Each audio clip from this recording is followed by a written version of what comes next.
Hey guys, welcome to Box Office Addict, my weekly live stream podcast where I break down the weekend numbers for you guys and have a freeform discussion with the chat. Episode 74, Captain Marvel. I'm going to have to apologize for my voice in this episode. I'm a little under the weather. I thought it would be worse today. When I was at work yesterday, I started to have that feeling in my throat where you're like, oh shit. I'm going to wake up tomorrow with the fucking plugged up nose, and then 2 days after that, I'm going to have a full-blown cold. That hasn't happened as of yet. I don't have a cold yet. But I definitely have some phlegm or something going on with the weather change here in Ohio with my throat. So my voice is a little bit off. I'm going to sound a little congested. That's unfortunate. That's where it's at. Especially since this is such a important episode overall.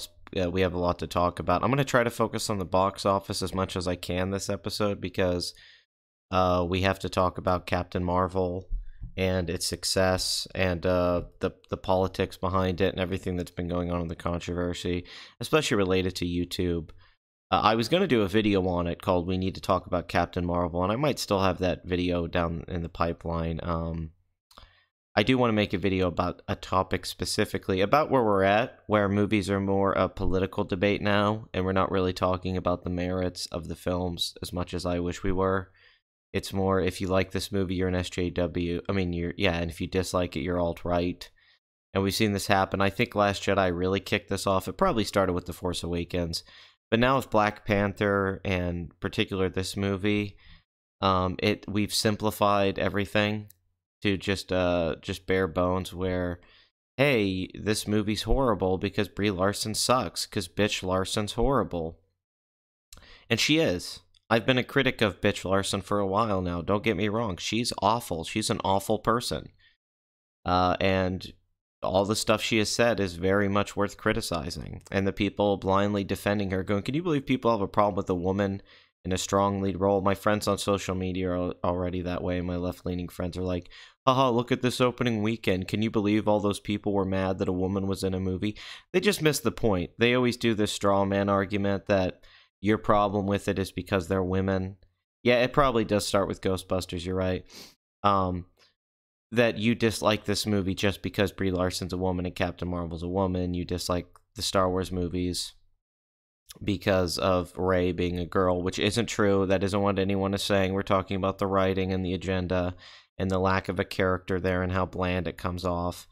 I don't think it ever comes from a point of view that we like seeing women in a strong leading role. That's not the case. I'm sick. That's always the argument people make. Like, how dare you? You just don't like seeing a black superhero with Black Panther. It's like, that's not what anyone was saying. Quit using this hyperbole. Oh, you hate The Last Jedi because you hate women. You hate Rose Tico being... No, we fucking don't. We like Princess Leia. I'm sick of that point of view. It's lazy. It's self-grandizing. It's to say to yourself, look, this movie made money. It's successful. I support women. Look how brave I am. Instead of actually coming up with something to say, an articulate explanation of why you think this movie is good. You think Black Panther kept its politics in the background? That's so funny, because I thought Black Panther's subtext that was convoluted was right in your fucking face.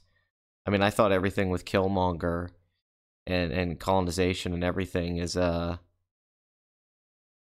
very much in Black Panther. I think it's very hard to ignore. I don't think Wonder Woman was as overt, but I think Black Panther was much more political than this movie. In every way, by the way, too. I think Black Panther's still the most political film Marvel's made.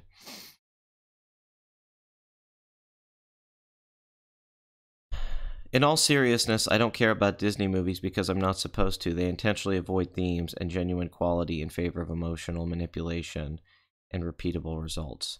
Well, maybe they wouldn't think that if every mainstream Hollywood movie with a female lead wasn't overtly criticized from the time it's announced. You didn't see that shit with Black Panther. Yeah, I mean, even Wakanda and what it represents is so political. So, God, how do we go into this? I mean, everybody was right and everybody was wrong, I guess is what we have to say. Everybody that said this movie was relevant, it was going to make a lot of money, and that Carol Danvers was very hyped up, and this was going to be a big setup for Endgame. They were right. The movie has made that kind of money. It's one of Marvel's biggest openings. It's the biggest opening for a debut character.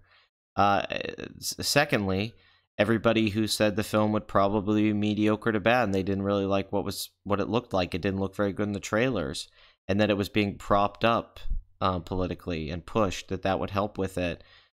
They were right, but they were also wrong in saying that Brie Larson cost Marvel millions and this film was going to bomb. I think they were hoping that Solo was going to happen again. And they said, no, this isn't going to open well. And then the people who were just like giving this mediocre movie a pass because it means something to them politically. Everybody's in fault here. Everybody is in fault with this. Everybody that leans one way politically and on the spectrum was wrong. And the other side was too. And I say that just trying to be nuanced with it, because ultimately I didn't care. I cared about Bitch Larson. But I don't think... This is one of my problem with YouTube right now, and maybe the internet in general. It is... Everybody is just trying to get clicks, and this is what's always happened. But me and David Stewart kind of talked about this in private, and I don't know, maybe Cordery can weigh in on this too, as he's had his channel's blown up and become much more successful than mine. But I think me and Cordery kind of agree politically, or we're somewhere in the middle with each other. I could be wrong. I've talked to Cordery many times. I remember, and I'm not trying to take credit for this at all, because what a man does and how he defines himself is ultimately his own decision. But I remember months ago, Cordery and me were discussing in a private chat on Twitter about YouTube and our channels, and I think he only had about 2,000 or 3,000 subscribers, and we were both fans of each other. I still highly recommend his Alien Covenant video, and also the follow-up video where he rewrites Alien Covenant. Because that's something I like to do in my channel, is instead of just tearing something apart, I like to offer suggestions on how I would improve something to look at the potential that was there. He made a phenomenal video where he did a very funny Michael Fassbender impression. But I remember we talked to each other, and I said to him, I said, dude, your thumbnails are fucking great. Your thumbnails are great. Your voice is great. Your videos are great. Don't be discouraged. Keep doing what you're fucking doing, because one day one of those videos is going to blow up. I know YouTube. I know what does well on YouTube. I've been on YouTube since the beginning. I was there at the inception of YouTube. And I remember telling him, like, dude, your shit's amazing. Like, you're a big channel. You're a 100,000 channel, or at least a 50,000 channel waiting to happen. I'm too weird. I'm too specific. I'm too erratic. But you have this mainstream appeal that's something that people can see. And I don't know how much that impacted him at all. I'm not trying to take credit for his success at all, because I saw it there. His success is his own. But he stuck with it. And then that Nun video really blew up. There's even a reference to my channel in his Justice League video. No, his Batman v Superman video. One of them. I think it was his Justice League video, though, where White failed, and he calls him Zack Snyder, which started here on Box Office Addict. Where I mispronounced his name. But Cordery's a great example. Cordery's a great example of a guy who does not just make these obvious clickbait videos. Like, his videos have a hook to them, like what happened to Shane Black, or what happened to this. But when you watch his videos, it's a review. It's an analysis. He puts a lot of effort into it. He's very good at the editing. He has a real acumen for a YouTube formatted video. And so I don't hold him in that regard, or David Stewart, or any of those channels. I think those are channels that I admire and would like to collaborate with these people more, because ultimately they're just trying to make good content, and they're trying to be a good reviewer. Where I feel like there's other YouTube channels that I am a fan of, and I'm not going to try to say their names totally, because I've been on live streams with some of these channels, and I would say I'm friends with some of these channels. But they made a lot of videos about Captain Marvel, and the titles were stuff like Captain Marvel's going to lose millions, Disney's biggest, downfall ever, Brie Larson, and they hyped up this whole thing that this movie would lose money, it wouldn't be the success that Marvel's continuously had, especially the last several years, because of the politics of Brie Larson and where we're at. And that just ultimately proved to not be true. And I feel like those videos were made for one thing only, and that was to get views. I feel like a lot of those videos that broke 500,000 views, they were made because they knew that there was a lot of people on the internet that lean one way politically. It's a culture war. We're in the culture war. And they knew if they put up a video... I mean, I'll explain to you how easy it is to get big on YouTube. Make a video saying Ryan Johnson trolling on Twitter. You'll get 100,000 views. Make a video called, SJW Brie Larson ruins Marvel. You'll get views. And this isn't subjective. This is true. You make videos like that, you're going to get views, and then you keep making videos like that all the time. And that's a genre on YouTube now. It's the counterculture of YouTube. It's the politics tied with the film. So you're getting movie news while you're also getting politics. And a lot of it's confirmation bias. And it's there to get people... And it's not like I haven't made videos like that. Black Panther, Relevant Masterpiece, was that kind of video. Iron Man's Problematic, where I mix the two together. But to do it all the time, to make a video every day like that is what a lot of these channels do. And they're very successful. They're much more successful than my channel. Where I respect more of what Quartery does, or a Mauler, where they just make their videos and they put a lot of time into them. And the video is successful because it was well done and it's of a quality and people like it. And it's not necessarily because they agree with the content creator's politics. They just like the content. And I'm not liking the direction a lot of these channels are taking, where they're actually really smart people and entertaining people that run some of these channels. But they're seeing the views, they're seeing the popularity, and they're at fault of just repeating themselves. They're just going down a cycle of hate over and over again. And then they're going to try to rationalize this and explain this. They're going to be like, well, yeah, Captain Marvel opened big, but it's going to have a big drop in its second weekend, so thus I win. Okay, well, yeah, maybe Captain Marvel still made a bunch of money, but it could have made more money. Or, okay, well, the reviews are only 78% on Rotten Tomatoes, and look at that audience score. So it's bad, I win. And it's lazy. It's a way to not actually do work, but reap the benefits of the internet. And I'm not a fan of it, even though I completely agree with a lot of the things said by these content creators. The reason I like box office so much, the reason I like the numbers, is they don't lie. The numbers are what they are. You can try to break them down and get analytical about it, but ultimately if a movie makes money, it makes money, and if it loses money, it loses money. That says nothing about the quality of the film, mind you. But Captain Marvel opening to 153 million is huge. It's a huge opening weekend. The movie's already made money, even if it does have a big drop-off in its second weekend. Which, by the way, Civil War had a big drop in its second weekend. It's still going to make a bunch of money. Marvel's already... Yeah, dude, I agree. Honestly, part of their way to get big on YouTube, you kind of have to go clickbait. I'm pro clickbait. I've done clickbait. I'm done with the Alien franchise. That's a clickbaity title. You have to have a good title. When people criticize clickbait, all they're saying is, I'm mad that you figured out how to get people to click on your video and I don't know how to do that. That's all they're really saying. Most of the time. It's jealousy.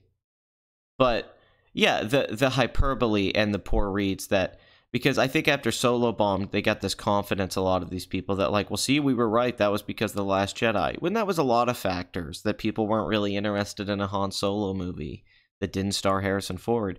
Now here we are, where they were just wrong. And I hope that they can admit that Captain Marvel is still making money, even if it's a mediocre movie. And people aren't loving it, and I see that. The hype train's there. I thought Black Panther was a bad movie. Like, just straight up. I don't even think it's mediocre. I think it's bad, and it made $1.3 billion. I thought Last Jedi was a horrible movie. It made $1.3 billion. You know? quality doesn't factor into this. The Marvel brand is so strong. They've mastered marketing in a way that few people ever have throughout history, especially when it comes to cinema. And the brand is so strong, particularly right now, that to bet against Marvel's like betting against Tom Brady in a Super Bowl. You just don't fucking do it. The Vegas odds are on their fucking side.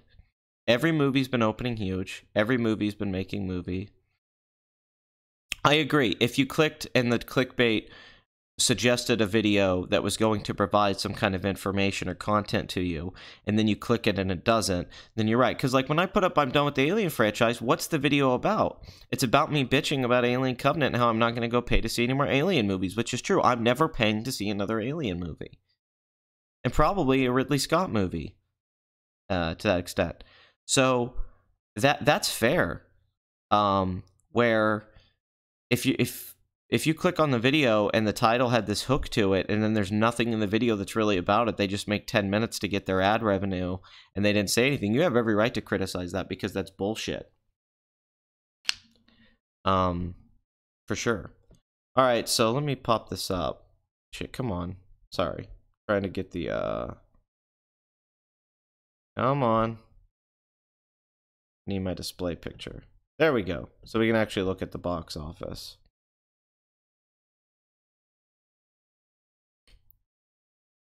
How much do you think Endgame will open to?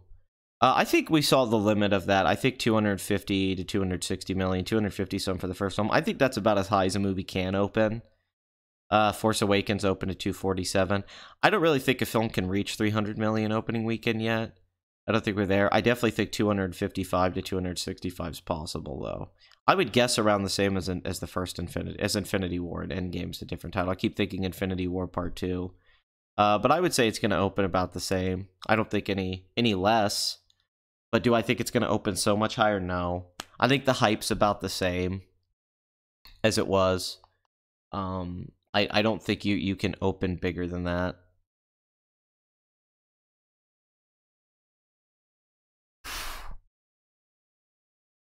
That's true that the film has to have its own merits to keep performing well, but at the same time, this is such a big worldwide opening that the film's already made 450 million.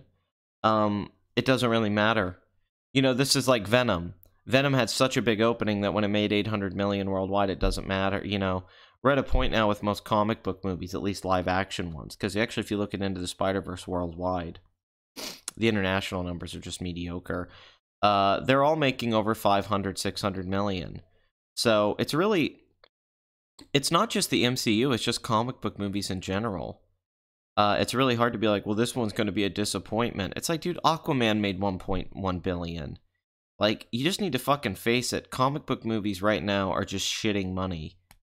You know, every time you take a shit, shit comes out of your asshole. Every time they make a superhero movie like this, money comes out. That's where we're at. That's the fucking... It's that simple. It's not fucking political. It's not fucking, you know, because people have... The internet has perpetuated these things. It's just that people want to go see fucking comic book movies. It's probably because a lot of people didn't read comic books, so they're getting these stories and this kind of storytelling that what you had to be a comic book reader to really get. And now it's being presented in film, so people are attracted to it because they don't have decades of comic books that they've read under their belt. This is all fresh and new to them, you know? People who never read comic books got to experience Winter Soldier as a movie. They didn't know that storyline. Or they got to see Thanos for the first time in movies. They didn't know those storylines, you know? That's a different thing. Because it's really the storytelling of comic books that's so specific to it that these movies are trying to capture, and I think that's where people are falling. But comic movies were always successful. Superman was successful, Batman was successful, Blade was successful, The Crow was successful. I mean, it's not like this is anything new. People always go, when's the fatigue gonna set in? I think it set in a while ago and then went away. I think the fatigue probably kicked in around the Batman Returns, Batman Forever era, and probably a little bit in the the late 90s, but then once Spider-Man came out and X-Men and all that, I think the fatigue went away. I don't think the fatigues existed for a while. People talk about, like, when's there going to be superhero fatigue? It's like, I don't know, 10 years from now? Maybe 20? The Umbrella Academy's on Netflix. It's successful. Doom Patrol's successful. There's so many TV shows that are superhero-based. There's so many movies now. Every year we get like 5 or 6, and they all make money. Black Panther just won 3 Oscars. Into the Spider-Verse won for Best Animated Feature. I mean, it's not ending. Even if it takes a huge decline in the next few years, it's not going to end. It's going to take a long time. You don't burn out, as Def Leppard said. It's a fade away. All right, these movies aren't just going to burn out. They're going to fade away into a long time. It's going to take years. And maybe it'll never fade away. Because if you think about this, comic books have been successful in these characters for decades now.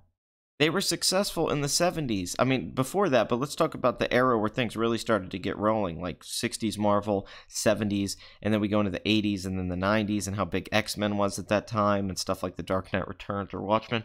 And I mean, like, comic books characters and superheroes as the modern myths, as those characters, they're not going anywhere.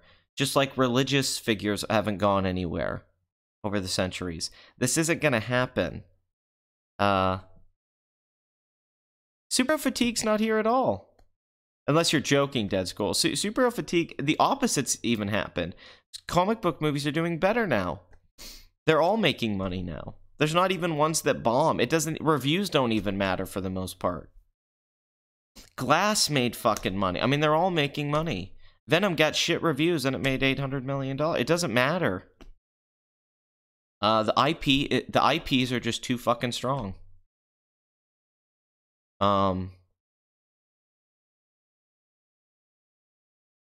but it's going to make that. You're acting like when a movie opens to 450 million worldwide, even if it has huge declines, it's going to end up at $800 million at the minimum. That's where this movie's going to end up if it has huge drops, as 800 million worldwide. That's a profit. That's a huge profit. I don't think that's going to happen. I think this film has a shot at $1 billion, but even if it only made $800 million, it's still a major success. They pretty much can't lose. That's the one exception is Fantastic Four. There's a few exceptions, obviously. Josh Trank's Fantastic Four. I'm not acting like there hasn't been bombs, but it's rare. Just look at the stats for the last, like, 5-6 years. Typically, most superhero movies make a shitload of money. I think the average is over $500 million worldwide for every single one of them at this point now. It's very rare that they fall below that line. So it's just not happening, the fatigue that people keep talking. I'm so sick of hearing about superhero fatigue. Like, when is it happening? It's like, it's fairy dust, it's fugazi, it's fugazi, it doesn't fucking exist, man. Yes, of course Captain Marvel will be close to $1 billion. It's already made $450 million, even if it has a big drop. What are you talking about, Dead Skull? That's so ignorant. Like, I'm a fan of you, but what the fuck are you talking about? Even if it had a 70% drop, it's still going to make like $800 million. There's no way it can't. The math doesn't add up. You're saying it'll barely break even? How? How much money? Like, this movie to break even probably only needs to pass about 500 million, a little bit more than that, and then everything after that's just going to be great for them. Like, there's no way this doesn't make a profit. There's just no way. They're going to make profit off of this film, objectively. It's not an opinion. Like, there's no way it's going to fall off. So it would have to have one of the biggest second week drops ever. It would have to have like a 75-80% drop. This movie's not going to have that big of a drop. It just isn't. I think it could have a drop in the 60s. I agree with you there. I think it could have a 65% drop. But even then, it doesn't matter. It's already on the pathway. It's already there. I think it's wishful thinking to hope that this movie's going to drop over 70% and then hardly break even, but that just isn't going to happen. The word of mouth is mixed. A lot of people aren't loving this movie. I agree with you, but it's not hated either. This isn't a hated movie. It's just mediocre. It's a mediocre film. It should do mediocre to good box office. It's not going to bomb, and that's all that really counts at the end of the day, is to say if it was a bomb or not. It's not a bomb. And that's all Marvel cares about. And then they have Endgame coming out, which is a guaranteed $2 billion. So really, this doesn't even matter. It's like how Ant-Man and the Wasp did good, okay business. It wasn't like some big hit. That's where we're at right now. Like, Marvel has these movies that are guaranteed movies that are going to make them a huge profit. So we're at that point now with Marvel where they have... Now, after Endgame, who knows? That's different. We're in a different era now. They're ending the original run of these characters. There will no longer be Tony Stark and all that. So, who knows? But currently, Marvel's in a fucking great spot. Because then they're going to have Black Panther 2. They have the second Spider-Man movie. They just have so much going their way right now. Yeah, word of mouth is tough to... Yeah, because like Transformers, the first 4 all made so much money. Who knows? Yeah, you can't stop the rain. Where do you get that the US has superhero fatigue? It's a domestic bomb after it made $153 million opening weekend? How does that even make any sense? What are you talking about?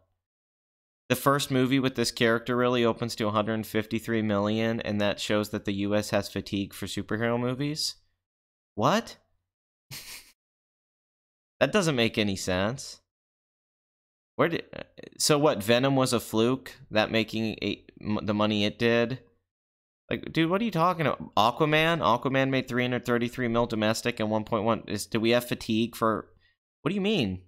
Like, we're just coming off all these huge superhero movies.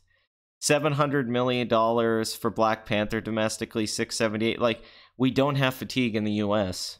Not at all.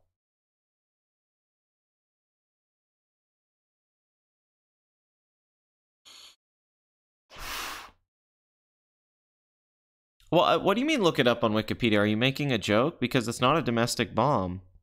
Even with the 50%, 25% thing, like, it's not a bomb. I don't get what you're saying. Like, what you're saying doesn't make any sense unless you're joking. If you're joking, then whatever. But if you're trying to be serious and saying the film's a bomb, it's like, no? I'm just glad to see you, Darkwing. I've been wondering where the fuck you were. Missed you. You're the only one who used to give me money. Yeah, I think this movie would have made money without Brie Larson. I don't think Brie Larson's why this made money. It's the brand.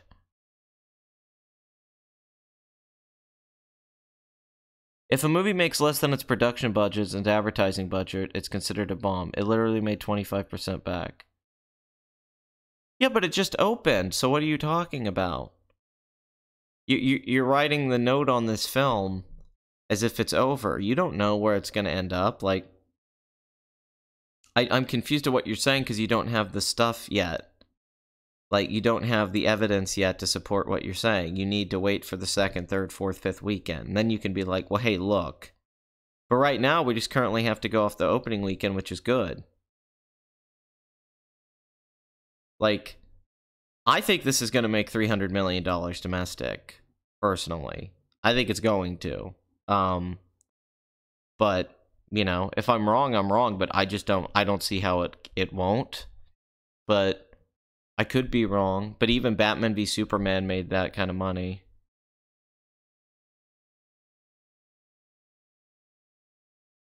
Like, yeah, like you're aware. Yeah, that's the thing that's odd about how you're writing this. Like, you understand the second week drop because we don't know. It might have a good second weekend or mediocre. Like, it might drop like 53%, you know, or 55%. That's really not that bad of a drop off. But I wouldn't write the, you know, we have to wait. I mean, that guy said the numbers don't lie.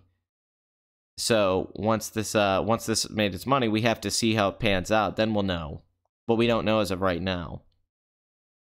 But honestly, if it's a domestic bomb, as you think it will be, that won't even matter because they're going to make money anyway. So,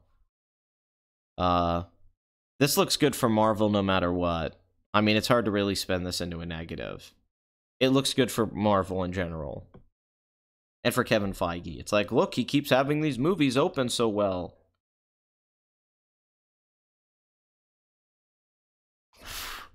Yes, and Batman v Superman cost a lot more than this movie did. Batman v Superman had like a $250 million budget or something like that. And so yeah, even with the big drop, this is still going to make over $800 million, but I think it's going to make $1 billion personally, or at least 900 million. But like I said, I could be wrong. I just don't have a stake in this. I don't think there's anything big enough coming out in the next couple weeks to take away from. I mean, Us is going to open really well, the Jordan Peele movie. Yeah, didn't Captain Marvel cost like $100 million?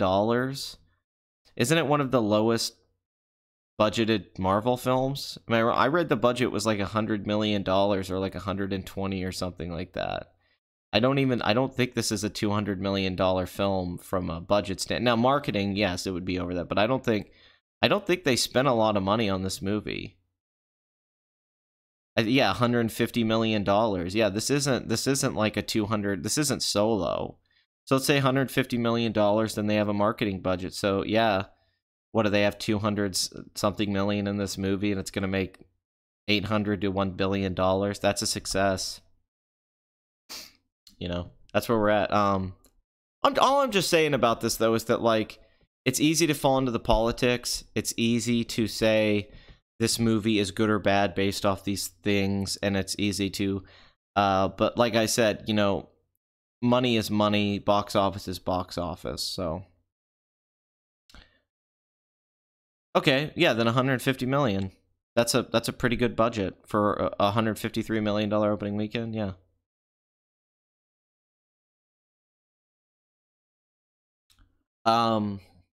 Who knows though? The story's, you know, because like episode 9, right? That's the big debate. Is episode 9 going to open well? Where's Star Wars at right now? I'm much more interested in that at the end of the year. I can't wait to do Box Office Addict on episode 9. That's going to be fucking exciting. But as of right now, I wouldn't bet against Marvel. They're at that weird point where they don't even have to make a good movie. I feel that way about Pixar. Like, Incredibles 2, I think, is really bad, or at least really mediocre, and it still made $1.2 billion because it was a sequel to The Incredibles. So I don't... Yeah, I'm at that point now where it's like Marvel can just make a few... They're due a few mediocre movies. So Rotten Tomatoes, Disney, and Marvel, and the Access Media are lying about data, removing data, and freaking out over the movie because they're so confident they're making their money back. I think that was a ploy to make the money. That was good marketing. And a lot of that's just a political bias. They're politically biased too. They're upset that people are being very, you know, calling Brie Larson out, and they're protecting her because they all have a financial interest in it. So yes, they're not I mean, like, The Last Jedi made a bunch of money and they still did bullshit with it. That's just political bias that they have because the people that run those companies lean a certain way, and they don't like the counterculture that's been created online. But I wouldn't associate with the money. No, if anything, that was a brilliant marketing play. As somebody said on my Twitter, was that the gambit paid off. That their gambit to counter market that people were attacking the movie. Now that didn't work for Ghostbusters. Ghostbusters tried to do that and it failed with that, where it just said, look at all these men attacking this movie. That bombed despite that. For Marvel, this paid off. Just like hyping up Black Panther as this relevant, important film really paid off. That was all just brilliant marketing, and everyone benefited financially. It just helps Disney. It just helps everybody involved with it. So I don't know if it was a lack of confidence. I think they just saw an opportunity to make money. Like, man, we could probably add 40-50 million more to this opening weekend, and that's exactly what I think happened. I think they used the hatred to their advantage, because ultimately Disney's marketing team is smarter than the people on the internet who don't like these films they're releasing. They understand the mass public much better, and they understand that people make money. I mean, that's really where we're at. They're just smarter. They just understand marketing. All of Disney in general right now is just at this weird point where they've like perfected releases. and opening weekend and how they calculate it and release dates and all that. They have it like really figured out. They create hype out of anything. Aladdin's going to make a lot of money, even though it looks like shit. The Lion King's going to probably make $1 billion. You know, it just isn't going to, you know. What do you think is the lowest episode 9 can gross? I think the lowest is 850 million. At worst, would be the lowest. But I don't know how a Star Wars movie doesn't make 900 million worldwide just because of the international numbers. It made a lot of us sneak in and torrent when called a brilliant marketing strategy. Well, you would have done that anyway, though. The people who torrent always torrent, and they don't want to... I mean, what are you talking about? The movie opened 153 million. What the fuck are you talking about? Like, you keep going down this rabbit hole, brother. Like, what the fuck are you going on about? It had a huge opening weekend. It's one of the best opening weekends of all time. It's in the top opening weekends. It's like, it broke a bunch of records. What are you talking about? Like, the people that torrented it cost this movie its opening? What do you mean? The fuck are you talking about? Like, everything you're saying is just makes less and less sense. Like, the first few points you made, I was like, you know, you have a good point there. That's interesting. Now I'm like, what? You're just spinning this, trying to make it into a negative when it's success. You were wrong. A lot of the people were wrong that thought this was going to bomb and Brie Larson had an impact on it. You guys were wrong. That's fine. It's okay to be wrong sometimes. I've been wrong. I remember saying Spider-Man Homecoming after its second weekend wasn't dropping off. It wasn't going to hold that well. Then it blew up. I mean, it happens. It's fucking weird, man. That's how box office works. Everyone thought the Meg was going to bomb and it made money. I mean...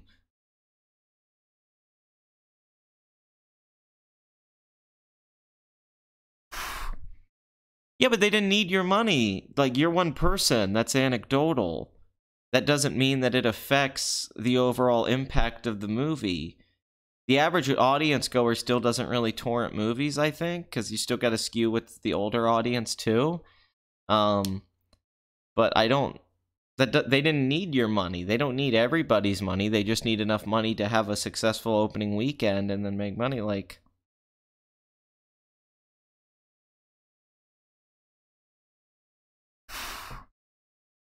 I'm not pissed. I'm not pissed. I just don't understand. Like, you know, Ghostbusters were like, hey, we can show that this movie lost money. And there's a lot of reasons for that. This movie, it's like, you can't spin this into a negative. No, a lot of people didn't go pay to see this movie, but it still made money. Like, a lot of people didn't go see any movie that's come out. A lot of people didn't go see A Star Is Born. It still made money. A lot of people didn't go see Bohemian Rhapsody. It still made 875 million. Like, yeah, you didn't. You're not the only person. Just like with any movie, that's true for everything. Don't you know? Like, it doesn't. The movie, like, hey, dude, and if next weekend, if this drops 70-something% and it drops hard, and it looks like it's losing money and the word of mouth bad, I'll give credit to you and be like, hey, you were right. I don't have a problem with that. I'll be like, hey, dude, you were right. I just don't think that's going to happen. But if you're right, you're right. That's fine. I just think you're being presumptuous as of right now. And I agree. There's the hyperbole of the 1 out of 10 scores, and then there's the hyperbole of giving it more of a positive review. Me acting? No. I haven't acted in anything in a while.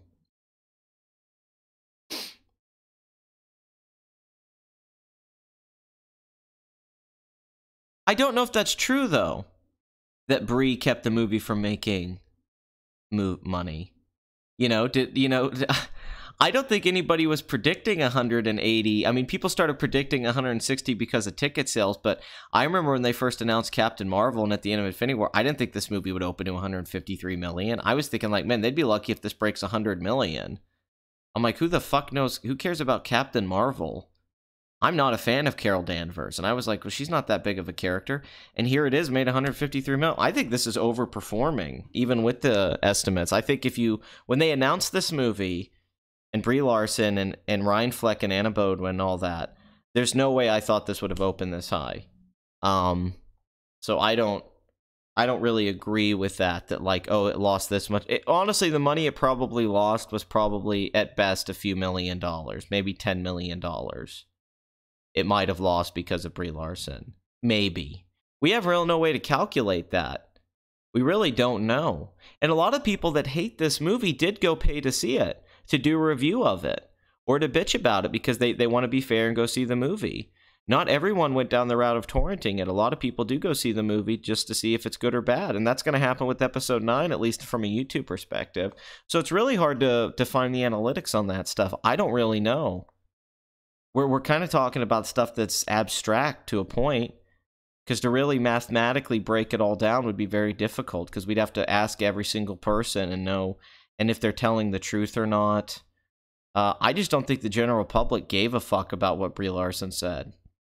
I think they just saw, hey, a new Marvel movie's coming out. She has Dragon Ball Z powers. She's a Super Saiyan chick. Cool. I'm gonna go see that movie. I think that's what happened here. I don't think that stuff really tied in that much. But maybe that's a problem though. I have no idea. It's hard to break it down. Yeah, who knows? Maybe some people paid for Alita, but like Alita's not making a lot of money. Alita's definitely a domestic bomb. I said it would be done by its 4th weekend, and it pretty much is, at least from a domestic standpoint. So who knows? Who fucking knows? This is going to be discussed. I mean, it's an interesting discussion. I'm not acting like it isn't, but I don't think anyone's going to have the right answer.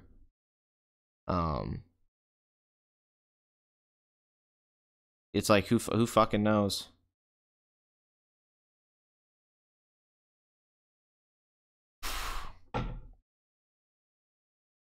Why do DC films do so poorly? What do you mean by poorly? Like that they're bad movies or that they don't make money? Because Wonder Woman and Aquaman both made money.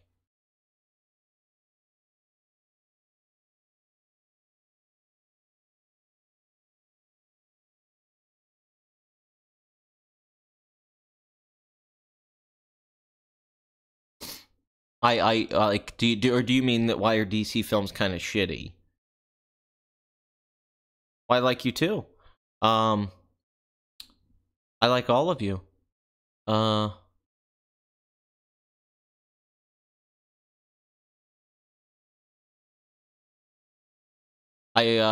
don't know what you mean though. Do you mean like that? Because my thing would just be DC characters are harder to adapt than Marvel characters because they're more broad. They don't have that humanity that's been ingrained into a lot of Marvel things. And here's the thing: I'm a DC guy over Marvel when it comes to comics, but I can say trying to make a great Superman movie, I think, is much harder than people think it is, or trying to make a great Green Lantern movie or any of those. I think they're harder characters to adapt cinematically than, let's say, a Spider-Man. And I think that's very true. And some people might they're like, what are you talking about? Yeah, Aquaman made a shitload of money. Made over $1 billion. Like one of the most successful superhero movies ever made.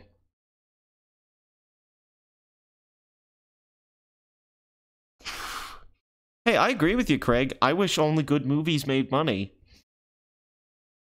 That's just not the world we live in. I wish people only saw good films that had artistic merit and actually had thought put behind them, but that's unfortunately not where we're at, you know? I mean, I hate that Bohemian Rhapsody made so much money. I fucking hate that movie. I hate that they made it. I think it's fucking cynical. You know, I don't like how they're just, like, using Freddie Mercury's likeness and all of that to make all this fucking money in Queen's catalog, but it is what it is, you know? It disgusts me, honestly, more than a lot of things do.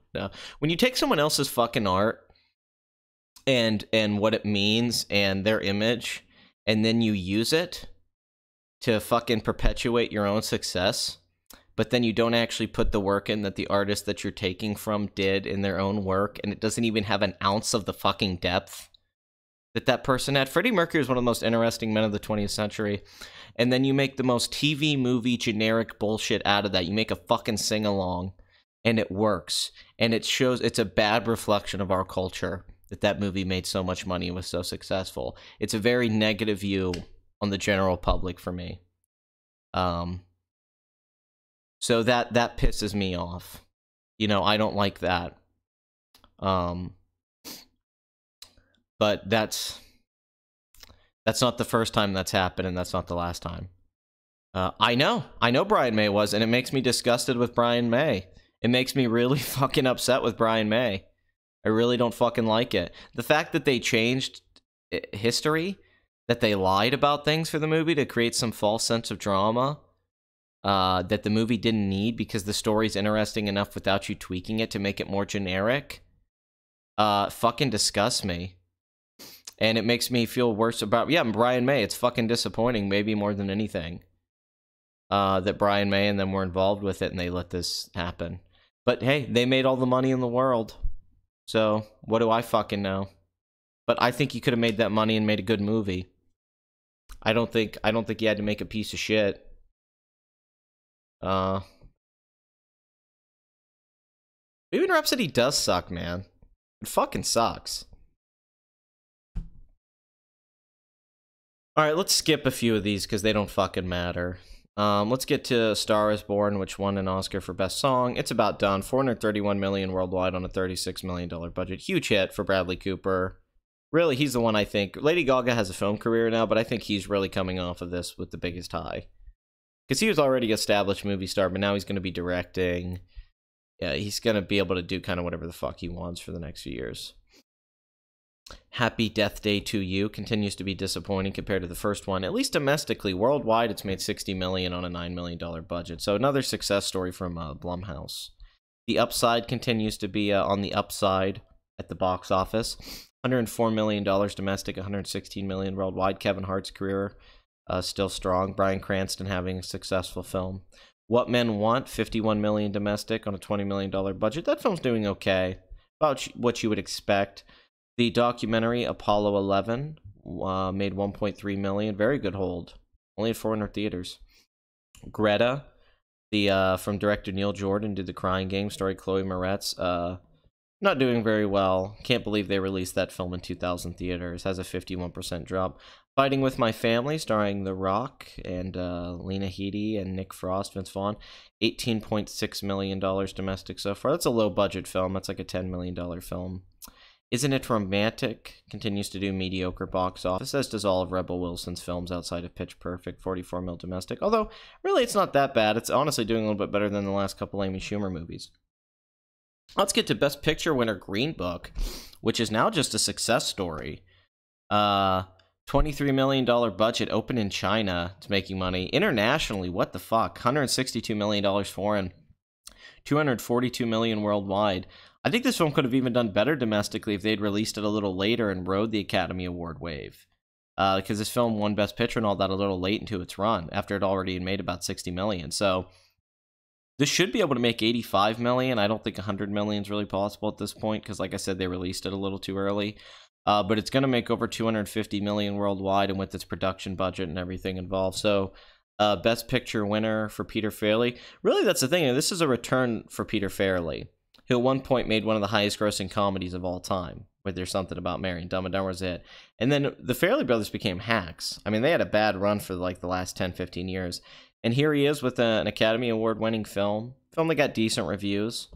And it's a box office success, so we're going to have to see how he rides the wave of this new kickoff to the second half of his career. Alita continues to be a major disappointment domestically. From that opening weekend of $28 million, it's only made $50 million since that point. That's really bad. That's really bad holds. This is not going to make $100 million domestic, which I thought it was. $170 million budget, not including marketing, was from Robert Rodriguez and James Cameron. It should be able to pass $400 million worldwide, but there is no profit to be found in this thing, and I would say the sequel is gone. So that's a disappointment. Speaking of disappointments, the Lego Movie 2, I think this is probably the end of this franchise as well. $80 million budget, follow-up to the very successful Lego Movie, which made $257 million domestic and $470 million worldwide on a $60 million budget from Phil Lord and Chris Miller. $97 million domestic and $165 million worldwide. This is really bad. I mean, it hasn't even reached the domestic total of the first film, and that's worldwide. It hasn't reached it. Domestically, this is pathetic. It's scratching. This isn't doing as well as the Lego Batman movie, which made a lot more money than this. It looks like this is going to only make a little bit more than 200 million worldwide. When you think about how popular the first film was and how critically acclaimed it was. And then the Lego Ninja movie didn't do that great, but this is bad. Even with its opening weekend, which was okay, the holds aren't there. People are not falling in love with this movie. I think release date factors in. I think there was a lack of really good marketing. I think they didn't have a hook for this film. And maybe the Lego brand just wasn't as strong as they thought it was. I think they didn't realize that the Lego movie was the brand, that movie was just so good that it became a thing. I think they thought then that this Lego thing was really taking off, and I think that was the miscalculation. That, oh, we can just make a bunch of Lego movies, and they're always going to make money because people like Lego movies. A Madea family reunion held pretty well for a Tyler Perry movie. Supposed to be the last film with Madea in it. 55% drop. So far has made $45 million domestically. Probably a budget of 20-something million. Should be able to make... I think this could make 60 million. So it'll be one of his highest grossing films, although nothing will top Madea Goes to Jail, which made 90 million. But, you know, hey, dude, I'm not a hater of Alita. I want to make that clear, too. I feel bad that Alita did so poorly. I wish Alita had done better, but it did have bad marketing. I thought Alita's marketing was fucking embarrassing. I don't know who cut those trailers, or did the posters, but I thought it was fucking bad. Like, I couldn't believe how bad the marketing was for that movie. Will Captain Marvel's success affect Endgame? Not at all. People are so invested in Endgame, it doesn't matter. Endgame is its own thing. The Avengers franchise is its own thing. Now, Captain Marvel being in the film and how that impacts it, we have yet to see, because we have to see the film. Because here's the thing we have to bring up. The Russo brother make characters better. They made Cap better with Winter Soldier. They made Black Widow better for me, honestly. That's the film I like her the most. They saved Iron Man. Tony Stark was becoming a really shitty character for a lot of people, in particular Iron Man 3. Then they brought him back huge with Civil War, and then... you know, they introduced Spider-Man and Black Panther, which went on to become successful films. And then Tony has this relationship with Peter Parker. And then Tony Stark is really liked in Infinity War. And then they do Thor in Infinity War after Ragnarok, and everybody loves Thor in it. So as much as people may not be liking Captain Marvel in our own movie, don't rule out the talent of the Russos and those two writers that have worked on all those films, that they can make her likable, because they just seem to always fucking do that. Whenever the Russos take a character that might be, I mean, you know, Civil War, everyone liked Ant-Man the movie, and then he like is great in Civil War. So I think you have to trust the Russos on this, that they'll find a crowd-pleasing way to make Captain Marvel work in a more broad sense, because that's what they fucking do. That's what they're good at.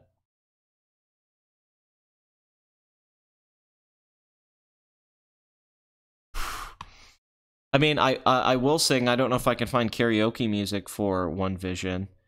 And also my throat's really fucked up right now. So it would sound horrible.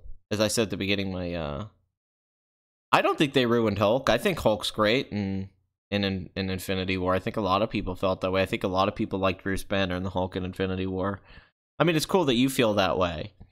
I'm not knocking you for that, but I think a lot of that opening scene where Thanos kicks the Hulk's ass, I think is great. I think it's one of the best scenes in the movie. I don't think they ruined the Hulk at all. And we really have yet to see what they're going to do with the Hulk. They've never really got to play with the Hulk. He'll come back in Infinity War Part 2, so for all we know, the Hulk in the next movie is going to kick ass. You know, because I'm a little on the Hulk right now. I don't know exactly what they're doing, but if he comes back in the next movie and is fucking awesome, then, you know, who cares? You know, because they kind of put the Hulk in a secondary role. Infinity War was really about other people a lot more. Yeah, that's one thing the Russos are really good at, too. They're good with power levels. They know how to keep certain characters at a certain power level and all that. They're very good at that, and I think they'll find a way to balance Captain Marvel out a little bit. Really, the thing they should do is have Thanos kick her fucking ass. Because there's all this hype about how powerful she is, and she's at Superman levels powers at the end, and she's going to be the one to save the day. You know, Nick Fury sends her a text message like, yo, girl, what's up? Can you come help us? I'm disappearing and shit. The thing they could do is like what they did with the Hulk. I think if she comes in And yeah, I think Hulk works better as a supporting character in a movie. I agree with that, ultimately. I think if she comes in and Thanos still kicks her ass, that there's all this hype that, like, well, man, she'll be able to take on Thanos, and then he beats the fuck out of her. I think that would be very beneficial to Endgame and everything that's going on right now.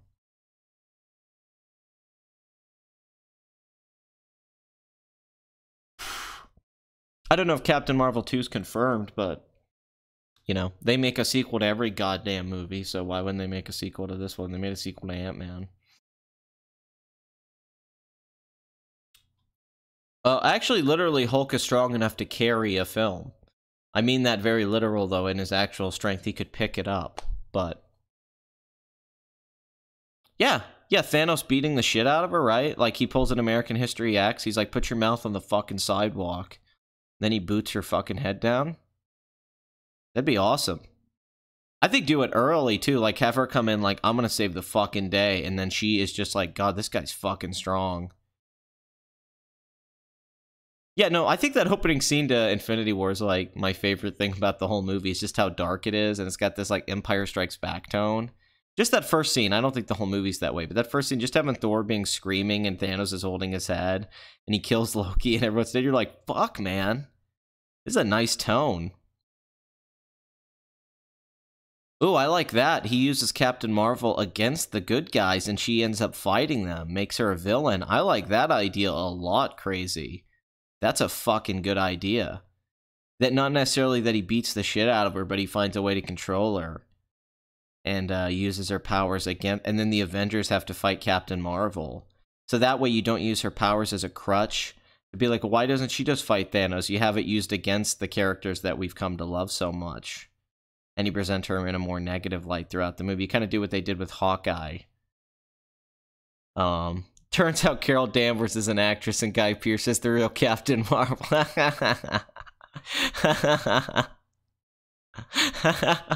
And it's Guy Pearce too. It's not a new actor, it's just Guy Pearce again. Fuck, man. Holy shit.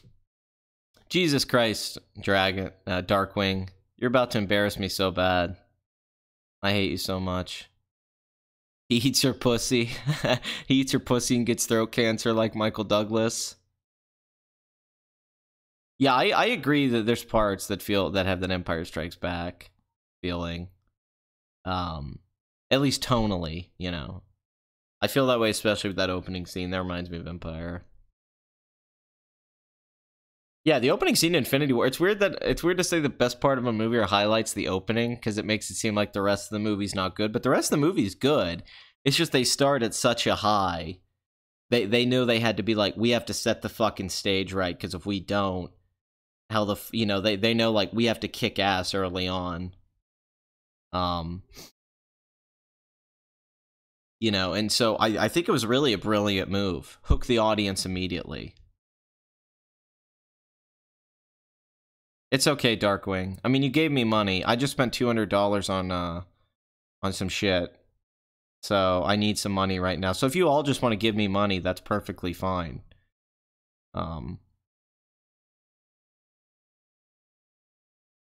Yeah, I don't want to even get into that, Dragon. I'm so annoyed at this point that people are like, Batman, they act like Batman v Superman, some brilliant work of art. I don't fucking...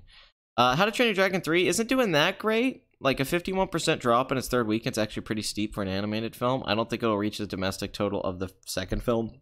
The first film's just out of the question. 217 mil domestic isn't happening. But still, the budget's only 129 million. It should be able to make 140, 150 million. But worldwide, this is already on pace to make over 500 million. I think it can reach 600 million. I think it'll do as well as the first two in that sense. But the How to Train Your Dragon franchise never really took off domestically after the first film, even though the reviews have been really good for these movies. It just never really took off overall. But this isn't bad box office. You maybe just would expect a little bit more, I think. I don't think it's doing that. I mean, after its opening weekend, I would have expected more than this. You know, 55 million opening weekend was really good. And its second weekend was actually pretty decent, but this isn't a great third weekend, but maybe it'll hold really well like on its sixth, seventh weekend. That can happen with animated films and you don't expect it. You know, I've had that. God damn, like fuck's sakes. Hey, good for you, Dragon 22, man. My birthday's this month. My birthday's on the 28th.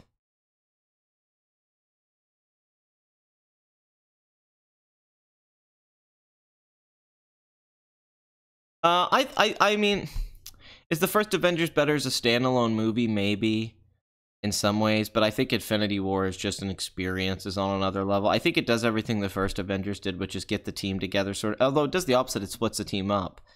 But it has that sense of awe of seeing all these characters together, and I think just having the Guardians and Thor being a lot better in it, and Thanos being, you know, on par with Loki at least. I think it's just slightly better, mainly because I think the Russos are better visually than Joss Whedon. I think the first Avengers is a very poor-looking film, even though I enjoy that movie, where Infinity War is a very good-looking movie. And for that reason alone, just that it's visually far superior, I give it the edge. Although I think the first Avengers set a lot of the template that led to Infinity War. That kind of tone and seeing the people together was exciting. All right, let's get to the box office addict film of the week. Let's get to number one, motherfuckers. Here we are, Captain Marvel, starring the great Bitch Larson, directed by Anna Boden and Ryan Fleck, who I am a big fan of, by the way. Let me bring this up. I love Half Nelson, starring Ryan Gosling, one of my favorite films of the last 20 years. Love this film. Sugar's very good. Don't like it's kind of a funny story. Mississippi Grind is great. I'm a fan of Ryan Fleck. Like, I'm a fan of all of those movies for the most part. And I think they're very talented filmmakers. So I was very excited they were getting to do this film. I like Jude Law a lot. I like Ben Mendelsohn, even though he keeps getting shitty generic villain roles. You know, a lot of the cast in this I like. These are people I really like. I mean, Annette Bening, you know, this is a well-cast movie. I think Brie Larson's miscast, but... and the time travel aspect was a good idea. A period piece movie again, like Captain America, but set in the night. Those are all good ideas, really, on paper. I get what they were thinking with that. How they executed, it's a different story, but good ideas. So, with a $150 million budget, and then we got to include marketing, whatever that was, Captain Marvel opened to $153 million and has made $456 million worldwide on its first weekend in release. First week or so. So let's look at the last few Marvel films for comparison's sakes, all right? So Ant-Man and the Wasp, $75 million opening weekend, $216 million domestic, $622 million worldwide. Did very well. Not a breakout hit, but did okay. Then we look at Infinity War, opening weekend record, $2 billion worldwide. Very big movie. And in the same year, Black Panther comes out, makes $700 million domestic and $1.3 billion worldwide. Both of these films made like over $400-500 million in net profit for Marvel. Then you have Thor Ragnarok, which opened to $122 million, huge opening, $315 million domestic, $850 million worldwide. Then you have Spider-Man Homecoming, which also opened over $100 million, made $334 million domestic, and $880 million worldwide. And then you have Guardians of the Galaxy Volume 2, which opened over $100 million, made $389 million domestic, and $863 million worldwide. So all three of these did over $850 million. Then you have Doctor Strange, which opened at $85 million, made about $680 million worldwide. Then you have Civil War, which actually had pretty big drops after its opening weekend, but it made $1.1 billion. And then you have Ant-Man, which made over $500 million. Age of Ultron made $1.4 billion. The first Guardians, of course, made like $775 million. Winter Soldier made over $700 million. That was the first time we got the Russos. Thor the Dark World, one of their lowest grossing films and one of their worst reviewed films, made about $645 million. Not a great domestic total on that one. That one did drop really big. That's one of the only times those drops really did affect the overall box office. Then you're back to Phase 1 era stuff, like Thor and all that. But the last few run of Marvel is what I'm getting at here. Pretty much from... let's say Civil War, although I think it really starts with like Winter Soldier and Guardians. But let's just go the last few. These have all opened, especially the last few films, 117, 146, 117, 122, 202, 257, 75 is a bit of a drop there, and then now 153. So the last run of Marvel films have all done really well in their openings. They've done well domestically, and they've especially blown up internationally. Marvel's got an even bigger international pool now. And Captain Marvel is no different. Here we are with $456 million. Where does it go from here? Well, I'm going to take a guess, because I'm throwing darts at a fucking dartboard. It was released very wide, and there was a lot of hype, and it will have a big second week drop. That's just inevitable because of what this is. I'd say 300 mil domestic isn't out of the question at all. I don't know if it'll reach 400 million domestic. I don't think it quite has the love for that. I think 800 million is a lock. But I would not rule out 1 billion because I have to think that this is probably going to make over $500 million internationally. And if not more, but let's say 500, and then if it makes 300 to 350 domestic, we're looking at $850 million worldwide. Now, I think 900 million is very much where this will probably end up in the 900 million era. You know, that's where I'm thinking. But I wouldn't be surprised if this passed 1 billion. Its opening isn't really far off, or not on, you know, it's not far off from an Aquaman. It's not far off from a Venom, you know, and that's kind of in the range I'm thinking here. Although Aquaman did so well, it's kind of ridiculous, because Aquaman did well and it didn't have an opening weekend like that, but it had a worldwide opening that well. Aquaman did very well in China. So with Aquaman, you have 333 mil domestic and 1.1 billion worldwide. So I don't think Captain Marvel will make this kind of money. But I could certainly see it make, you know, 850, 900 million worldwide, which would make it just another successful superhero film. So with all the controversy, the reviews that really aren't that great, it has 64 in Metacritic and 78 on Rotten Tomatoes. It's not one of the better reviewed Marvel movies at all. It's more in the Ant-Man category as far as reviews go. With all of the politics, all of the videos made about it, everything discussed and all that, the film still opened really well. The hype was still there, be it from the controversy, you know, or not, whatever, or that the Avengers thing going on, or that she's so tied to the Avengers. I think this will be a film I'll look back on that made a lot of money, and we'll all try to kind of figure out why and how. But still, it's still open to over 150 million. So there you have it, you know. Really, the success story here is Marvel. It's Kevin Feige, his marketing strategy, how he's built this brand up, the brand recognition, having Samuel Jackson in this.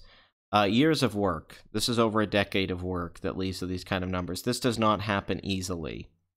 This was a lot of hard work from a lot of smart people trying to create a brand to where they didn't have to make great movies to keep people going to the theater, because they were smart enough to know that if you keep the continuity and you make it more like a television show, people will just see the movies like episodes to get the overall package. And then when we have the big movies like Avengers, those are the ones that'll make so much money, and then it'll have a trickle-down effect, Reaganomics, it'll trickle down to the other movies. That their wealth will spread. And I think that's what we're seeing here with all of these films recently. I think that's what a lot of this is. So, yeah. The international openings really what shocked me. I mean, the domestic opening's high, but I'm shocked how well this did internationally. But perhaps the visual side of her and what she's doing has more of an international appeal. For such a generic marketing campaign and such a, you know, film that isn't got that the hype and the reviews and all that, this is just... But then you think about Venom, you know, and how badly that did from all ways except for making money, you know? So that's where we're at. So... we'll have to wait and see how Marvel fans take this. The word of mouth isn't great from what I've seen from reviews and so on, but generic movies make a lot of money all the time just by the fact of being generic. Bohemian Rhapsody is a good example. Sometimes people just go see a generic movie like, yeah, it's what I thought. It was a movie. There was movie stuff in it. They clearly filmed stuff, and that's enough for some people, unfortunately. So as of right now, Captain Marvel's success, we'll have yet to see how much of a success. So this isn't so much interesting to talk about based off opening weekend. as it will be interesting discussed after this. I'm more excited about Box Office Addict next week and the weeks to follow with this movie. On this one, we can't really tell where we're at. But as of right now, this just looks like another win for Marvel, which is expected at this point because they've just kind of been winning. They're like James Harden getting over 30 points every game. It just keeps fucking happening.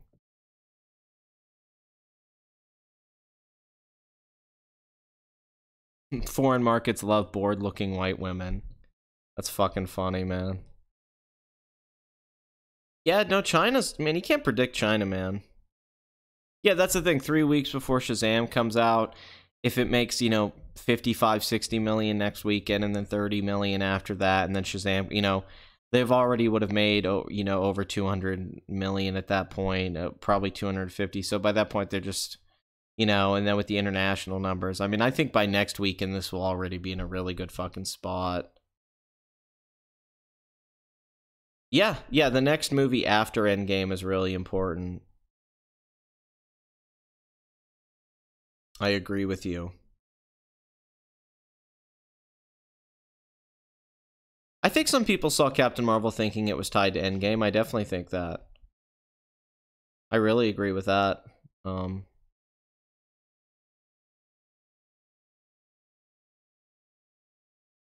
No, because how they killed those characters in Last Jedi and how it was done is not proper, and that's what pissed people off. I think killing Iron Man and Captain America in Endgame after a decade of these movies and where it's set up, I think is very apt and I think earned, and I don't think it'll have that negative impact that the fans have towards what The Last Jedi did with its characters. I don't think that'll happen at all. I think it's I think people will be very happy with the finality of it, actually.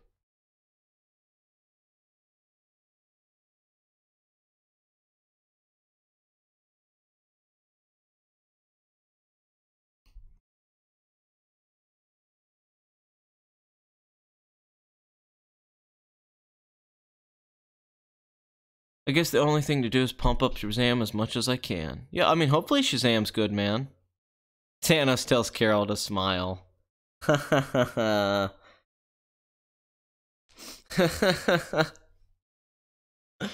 That's fucking funny, man. Tells fucking Nerd to smile more. And then he punches her in the fucking face. He's like, let me wipe that smile off your face, bitch. He just turns into Freddy Krueger. I'm your boyfriend now. Help yourself, fucker.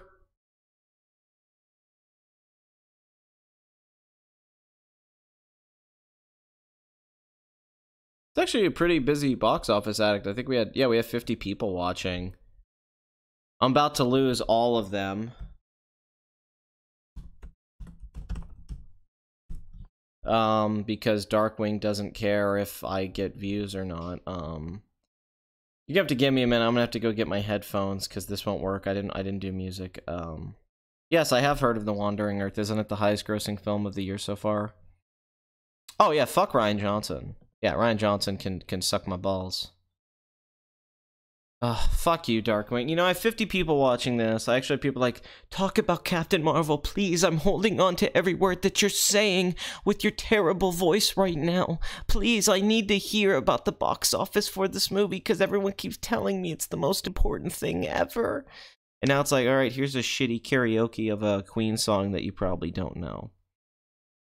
I'm not very familiar with this. I mean, I've heard the song, but this isn't one where I know the melody and the words and the music well. So this is going to be a butchering. I haven't listened to this song in a while.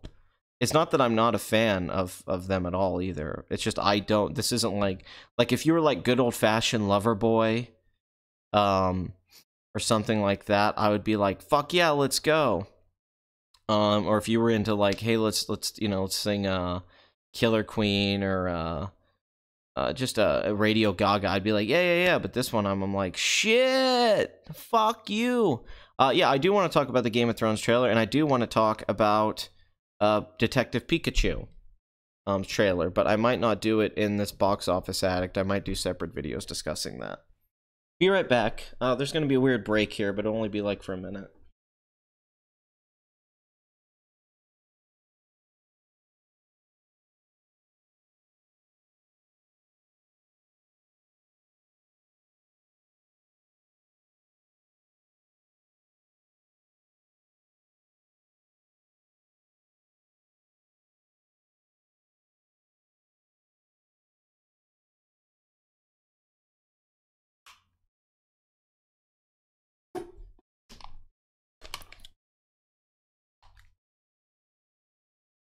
Alright, I'm back.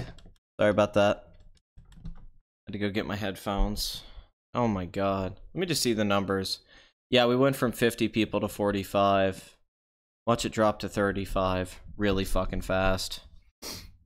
Iron Eagle, you motherfucker. I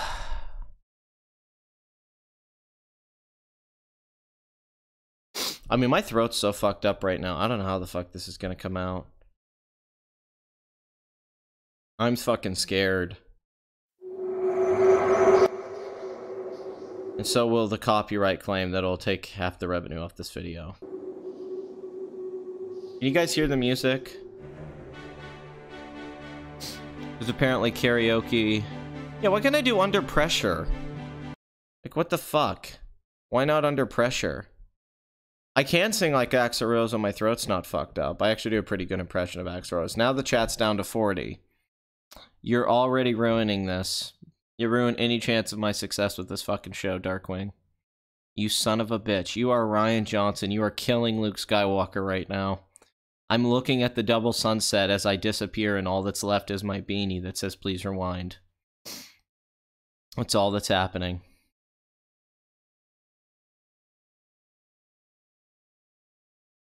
Everyone post pictures of Brie Larson smiling. Yeah, the copyright claim might happen, but whatever. You guys gave me money, who cares? Oh yeah, that happened with the... It's weird, it didn't happen with some songs, and then for some reason other songs get copyright claims. I'd rather do Under Pressure, but that's kind of a David Bowie song. I know it's a Queen song, but to me it reminds me more of Changes by David Bowie.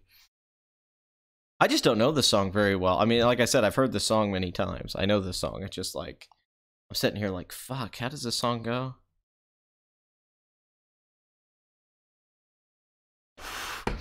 Hey people, Darkwing played the money, so you have to give Darkwing what they want. They paid for it. If you guys want me to sing Under Pressure, no, because Darkwing paid. This has to be like when Brian came on and they had a bidding war, and Brian ended up giving me like $90 to sing another song or something, or to cancel the singing. If you don't want me to sing this and sing something else, you have to outbid Darkwing. Darkwing threw out $25. Okay? So you need to throw in... Well, I know Under Pressure has David Bowie. I just said the songwriting structure reminds me more of a David Bowie song than of a Queen song. But for that to happen... somebody would have to give $30 and say sing Under Pressure. That's the only way that would work. You can't be like, oh, okay, well, I want you to sing this instead when you didn't give any money, because that's not fair to Darkwing. But if you outbid Darkwing, then I'm like, well, hey, motherfucker, I don't know what to tell you. That's the way we do it here at Box Office Addict. It's a cruel game. It's a cruel game. Annie Lennox, man. Sweet. Annie Lennox, I love in the same way I love, like, Laurie Anderson. She's one of my favorite artists. Sing like how Rami Malek sings the Queen song. Sing the Queen song. Oh my god. I do both if you paid for it. Why do you guys get this? Darkwing paid for the song. I wouldn't volunteer to sing karaoke because I can't really sing that well unless I was offered money. Now don't get me wrong, I sang I'll Touch Myself fucking perfectly, but or I touch myself, but you have to give money for this. I'm not going to just do this for free for your own amusement. You guys are fucked up and greedy. I don't appreciate it. Hey, Cordery, you got 40,000 subscribers now, right? You made a bunch of money off those videos. Why don't you give me some fucking money to sing these songs, you son of a bitch? How dare Cordery? You know, Cordery won't even admit it. I wrote all the scripts to his videos. I wrote all of those videos and then he just uploaded them. That fucking asshole. He's basically like a Jewish guy and I'm the black soul artist, and this is like the 50s. 50s and 60s. I know what's going on.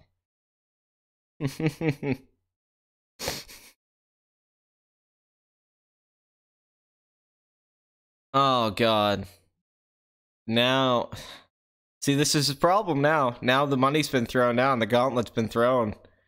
Does anyone... All right. 30, 30. Take a 30, 30. Do we have 35? Do we have 35? 1 for 35. I'm kidding, guys. I didn't write any Quarteries videos. I'm fucking kidding. He blew all the money on timeshares. Yeah, I get a royalty. 10% of all of Quarteries videos, I get a cut of the money, obviously. Maybe you guys didn't know that. I've just been living off of his money for a while now. It's been great. I bought myself a condo. It's crazy how well he can do.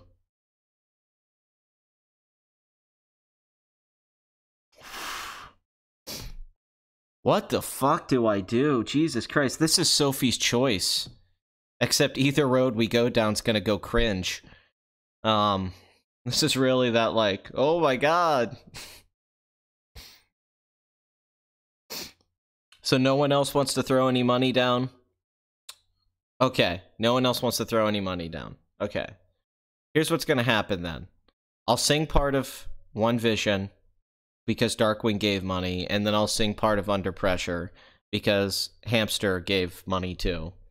And that's what we'll have. I'll jerk you both off at the same time instead of, like, you know, jerking off one of you. I'll do the double hand thing, and we'll bukkake this shit on me, alright? That's how we'll go. Hey, Paul Dano did sing a couple of parts in that movie. He did sing in a couple scenes in that movie. Sing both, you whiny bitch. You guys are terrible. I fucking hate you guys. So fucking much. Oh, hey, she whined. Hey, I'm about to apologize, but Darkwing's back and giving money for me to sing karaoke again. Fuck you, Darkwing. Yeah, and I don't want to because my throat's all fucked up, but it happened. And then someone else gave money because Darkwing created this awful thing. Look at this. A horse broke my e-cig. I'm sorry. That's fucked up. That's fucked up. I wish a horse would break something for me right now so I could get out of this. This fucking torture. I think I have one that'll break. Princess of the universe. Alright, well, I'll come get my leg broken. Oh. Alright, I have to sing now. I'm sorry. I wish you had come in or like later and this embarrassment wouldn't happen. I feel like you're that girl who walks in and like you're like, oh, he has a little dick. Like this is that moment, like I'm a teenager and I'm like, oh no. Well, thank God it's yeah. Thank God that's all there is. 'Cause I have a huge penis. Gigantic. It's a Queen song, One Vision. I don't know the song that well. Do you know what you're not supposed to do? Rub it in people's face. Oh, that's true. Alright. I guess so. Rub it in people's face is my dick? Yes, you're not supposed to. Oh, that guitar riff, though. That's badass. Hey! One man! One goal! I'm doing James Hetfield. Yeah! One mission! One heart, one soul, just one solution, one flashing light. Oh, fuck.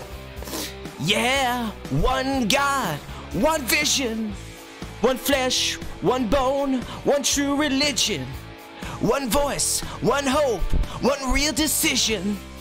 Whoa, whoa, whoa, give me one vision. Hey! I fucked that, I don't know. No wrong, no right. I'm gonna tell you there's no black and white. No blood, no stain. All we need is one worldwide vision. One flesh, one bone, one true religion. One voice, one hope, one real decision. Whoa, whoa, yeah. Oh yeah, oh yeah.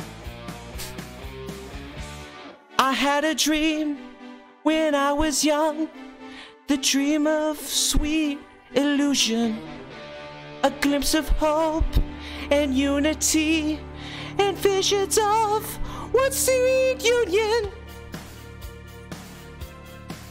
And in my heart it shows, look what they've done to my dream. Dream, hey. Brian make guitar. Hey, this is already better than the movie. Give me your hands. Give me your hearts. I'm ready. There's only one direction. One world and one nation. Yeah, one vision. No hate, no fight, just... Wait, excitation? Oh, is that escalation? I didn't get to see that word, I'm sorry. Whoa, yeah. I apologize, I didn't get to see the word there. For fuck's sakes. Is that good enough, Darkwing? I think I gave you enough. I'm getting aroused. And I thought my singing was... Hey, dude, Craig, I didn't volunteer for this stuff. Seriously, though, Darkwing, why do you do this?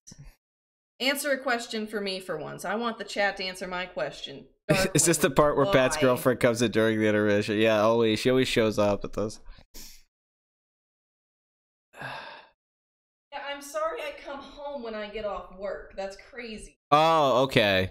That's what it was. Yeah, I didn't get to... I thought it... I was like, wait, shit. Because the problem is when you do karaoke like that and you don't know the songs. So if you know the songs and you know the words, you know where the next beat's gonna come, like to hit it. But I didn't... When I didn't know the words, I'm like, shit, what is it? So I'm trying to read ahead. But fuck it. Is this box office Addict gonna win an Oscar now? The chat's down to 41. We lost like 9 people. God damn it. I gotta say though, hearing that song does kick ass. Like the fucking riff and the just like, one vision. That's badass.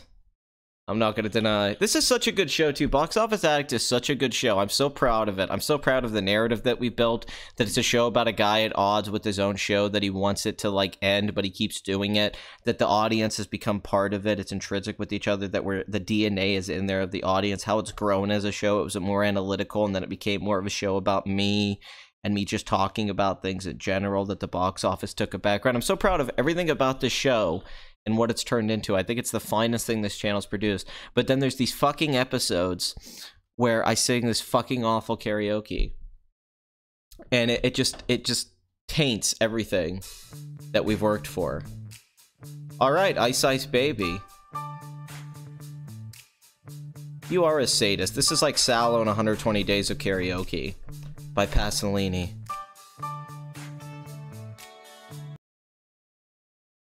Huh?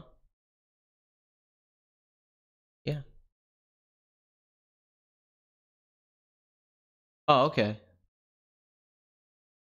Yeah, I can be quiet for a minute. No, not... Never mind. I don't get what you're saying. Never mind.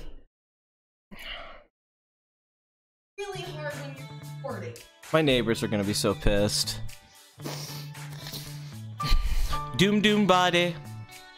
Doom boom bobby. Doom boom body. Pressure pushing down on me, pushing down on you. No man asks more. Under pressure, it burns a building down, splits a family in two, puts people on streets. Ba ba day, doom ba ba ba day, bleed data, oh dita.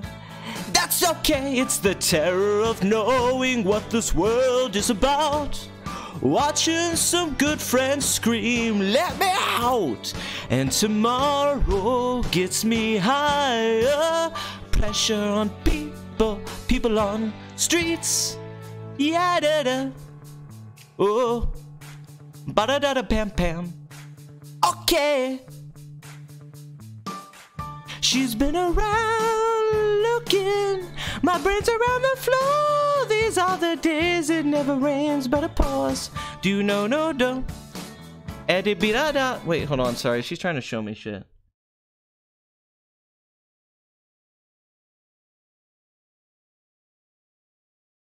Oh, okay. I understand what you're saying. Okay, 1 second.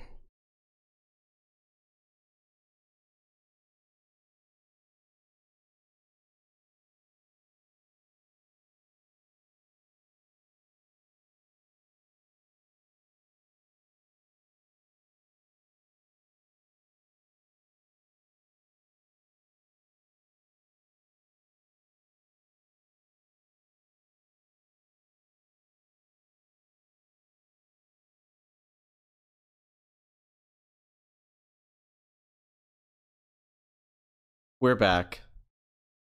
Also, let's be fair, this is very tough to sing. It's very tough to sing like David Bowie and Freddie Mercury. Okay, these guys that have very good voices. Doo-doo. People on streets. It-a-dee-da-da. People on streets. Et-a-dee-da-dee-da-dee-da. It's the terror of knowing what this world is about.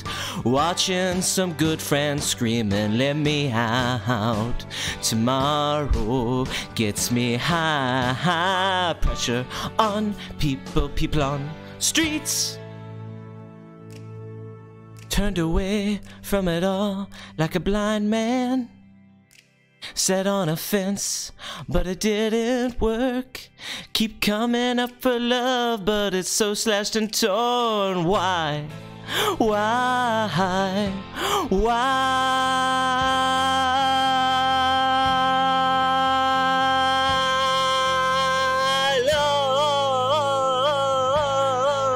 Love's insanity laughs under pressure. We're breaking. Can't we give ourselves one more chance?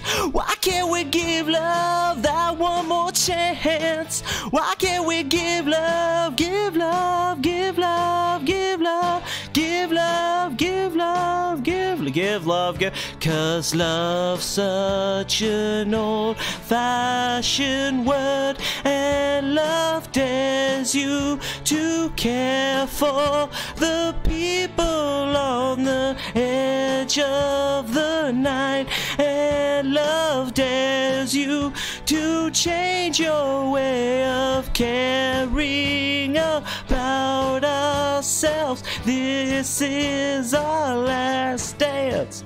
This is ourselves under pressure. Under pressure. Pressure. I fucking know it. Jesus Christ. Alright, we're done. We're done. Wait, she whined, where are you going? Wait, why do you have all your bags packed? Baby. Baby, no! That's not true! That's impossible! No! That's actually my favorite part of that song, though, is that love's such an old-fashioned word, and love dares you to care for. That's like David Bowie shit. That's like great. That's like can change just like, and these children that you spit on as they try to change the world, are immune to your, is it consultation or something like that? They're quite aware of what they're going through. That's very David Bowie. Thank you. Dominique de Coco. Dominique de Coco. Jesus Christ. Oh my god. Welcome to Karaoke Addict, where I sing songs very poorly. For money, because I'm a whore. And I'm at the beginning, like, I can't believe these people are all making these clickbait videos to make money. About this Captain Marvel thing, and then I'm like, oh, you gave me money to sing a song? Okay, cool. It's like, wait a minute, shit. Favorite movie of 2018? Upgrade? I don't know, I didn't really like anything in 2018. I thought I guess Spider-Verse, like 2018 was a really fucking disappointing year for movies for me. I really did not like much at all. I thought it was a shit year.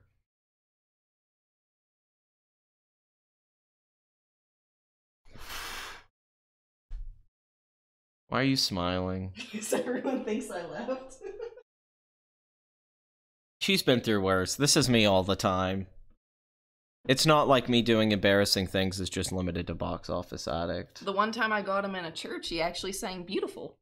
And I was all baritone. I was like, yeah. No, I stopped singing. I was like, what the hell? When I sing like this. You're the opposite of Brie Larson. You have no talent to sing, but you sing your heart out. Larson has all the talent to act, but she didn't even try. We're together like 2 years before we actually serious for. I can't sing seriously. Yes, I find singing to be beautifully when you sing serious. I know. I did the choir shit.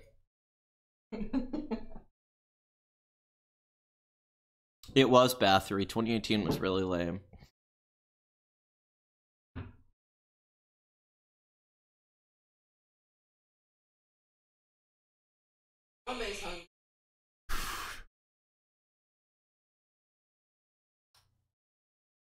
The whole joke of box up the karaoke thing is that I actually can sing. I just choose to sing poorly for you guys. That's what it is. Oh, First Reformed, Paul Schrader. Yes, very good. Thank you for bringing that up. Yeah, maybe Brie Larson, maybe we're on her side in the sense that she realized, like, oh, this movie fucking sucks. I made Room. This is a piece of shit. Oh, no.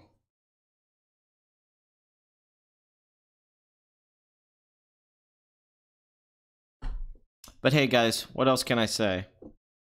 This is ourselves under pressure. Okay, FX. If you listen to Box Office Addict, you're probably a box office addict yourself, and I don't really care. I'm here to help you become more of an addict. For the 50 people that were watching this, thank you. This was a great turnout. I hope you got your satisfaction with anything Captain Marvel, because I'm sure you clicked on this because it related to Captain Marvel. Hopefully there's a Captain Marvel review, at least an analysis coming out. As always, the great Bathory being my co-host. No, I'm vaping. And also, I would like to thank Cordery FX, who has gone up into a very popular channel that I was a fan of early on. I'm very happy for him. It's always nice when you see somebody that you respect do well, so I'm so happy for him. I hope me and him can do a collaboration here at some point. Go subscribe to his channel if you already haven't, obviously. I highly recommend his stuff for you guys. I think if you like my channel, why wouldn't you like his channel? And he also again Zach Schneider, and he has an Australian accent. He's the bearing of movie reviewers. So that's awesome. And you guys are great. This was a really good show, except for the ending. And thank you for listening. I'll see you next week for 75, where we look at the second we drop. And next week, I might have to say, because I'm off next week, it might be a Sunday Box Office Addict, which has not happened for a long time, which is pretty awesome. I'm very excited about. That's cool. Awesome. Good to Cordery. Yeah, definitely sub to Cordery, man. It's good shit. I'd also like to get David Stewart back on the channel, because he's been very active on Twitter. Pretty much, if I could do a podcast where it's like me, Cordery, and David Stewart, I think that's just like that's the shit right there. Do a good version of Sardon. Okay, I'll talk about Reality Bites for a second. Reality Bites is Ben Stiller's directorial debut, because Madcap has a stick up his ass, even though he doesn't want to give any money for this shit. I used to like it when I was young. I really liked Ethan Hawke's character, and now I watch it, and it's cringe. And it's a really fucking... Oh, I agree. Sunday Box Office Addicts are the best. It's a dated as shit 90s movie. It's a Gen X movie. It's not as good as Cameron Crowe Singles. It hasn't really held up for me at all. It's got good merits to it. Ben Stiller's a good director. I like Cable Guy. I like Zoolander and all that. It was his first movie. And I think the film would hold up better if it was like cheesy in a 90s way, but it's actually important. Like, they're trying to say something about a post-college life, and it tries to turn into this romance story, this love triangle movie. But ultimately, Reality Bites kind of bites. Even the title, and at the beginning they film themselves. She's like filming them like a documentary when they graduate and all that. I think Steve Zahn's in that movie, so that's always a bonus. It's not a bad movie. It's like a 5 or 6 out of 10 overall. But it hasn't held up well. It's very much a product of its time. It's an important film in that sense that it mattered when it came out. I've been wanting Blood Money to do the second episode of the Beef Stew, but I don't know what that motherfucker's doing. Ever since he left here, he hasn't fucking been talking to me, so I guess I left a bad impression. I've been wanting to keep the Beef Stew going, the Beef Stew podcast. I thought the first episode was so good, and I already have like 10 episode ideas in my head, so I don't know what's going on with that. But there you go, Madcap. That one was for free. That one's for you.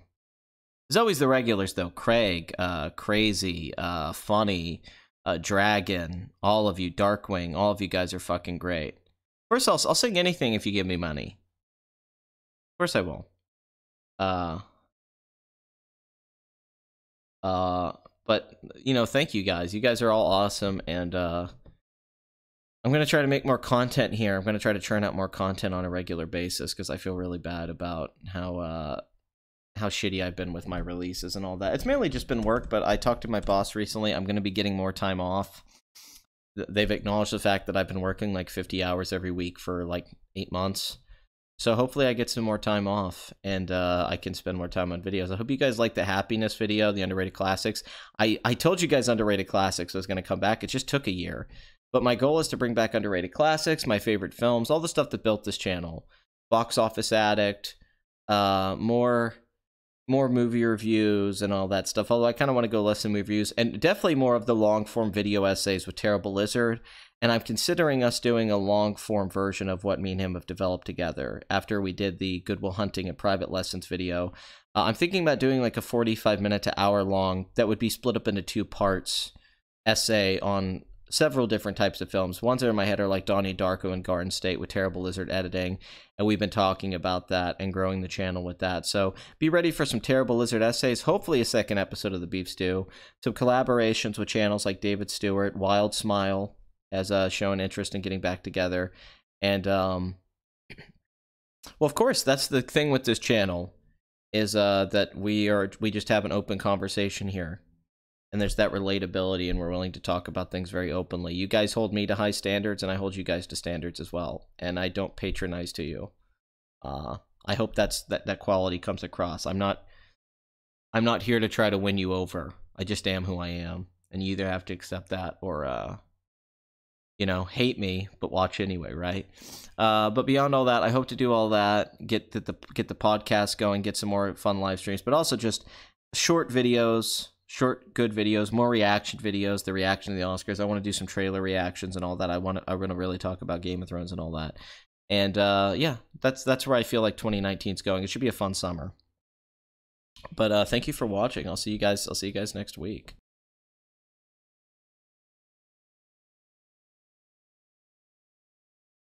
Let's play you out with some shark.